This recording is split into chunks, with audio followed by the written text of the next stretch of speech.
Karen. It's very nice to talk to you about this movie. And I wanted to know from you, like in the first movie, your avatar helped Martha to grow and to overcome a lot of difficulties for her.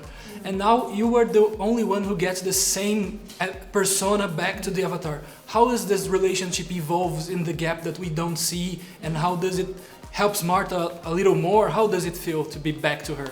It feels good because, you know, in the last movie, Martha was very socially awkward and shy and didn't consider herself to be strong or courageous.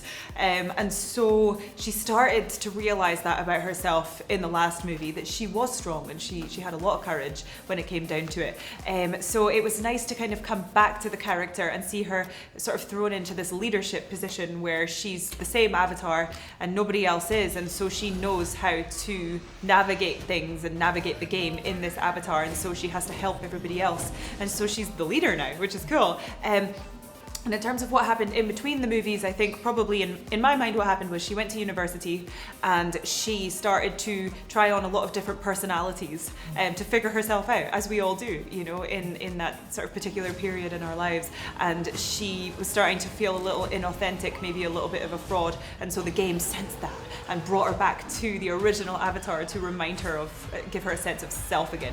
Okay, we have some issues here. The game is busted! It was a game. I'm not it. I don't want to be it. Welcome to Jumanji! So, do you relate to any of the personas that go into the game, like maybe with Martha or Fridge, or do you relate to any when you were their age? Oh god, yeah, definitely. I certainly relate to my character, Martha. I mean, I was so awkward as a teenager, I can't even tell you. Like, so weird and so tall and didn't know what to do with myself, so I'd be like, and then I would start acting and be like so commanding. And everyone was like, I don't understand. And it's kind of similar in a way, because when I was taking on the sort of persona of somebody else, I was able to be commanding, and I think it's the same for Martha and Ruby Roundhouse. So, a woman coming from Scotland and a shy girl, like you told me, becomes this huge action movie star, and then a director of independent movies. How do you balance it and yourself in it, like a movie star, a director, and everything else? How do you manage to get it off and be yourself in all of them? It's so funny hearing you say that out loud. Shy girl, action star. So weird. No, but I love it. How do I mean, it is pretty mind-boggling to sort of, for that to happen. How do I stay myself?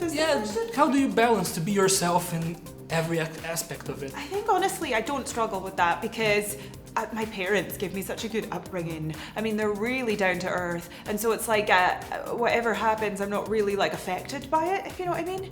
Like, I think I've probably grown in confidence from it, and that's a positive outcome. But certainly if I was to ever lose sight of myself or go down a more negative path, I would be fully reined in by the people around me.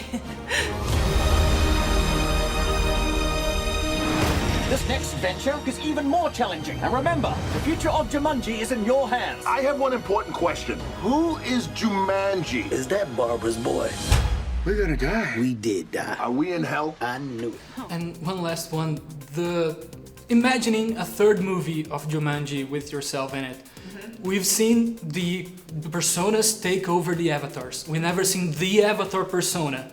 How would we imagine Ruby to be in our world? Like, she would come to our world, she would be like Nebula, the badass, and some like grand people. So how do you picture her not picturing someone else, like herself?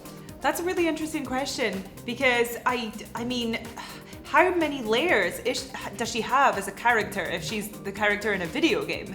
Because like, I think that I would picture her to be very badass and heroic and be ready to fight at any given moment. And also she would see all of this stuff in the outside world and be very confused by it. Like, why are you doing that? And you know, so that would be fun to watch. But also, I want her to be an interesting character with some flaws. Otherwise, it'll be a bit boring. So we need to find those. I don't know what they are. She's got to have some flaws. Come on, Ruby.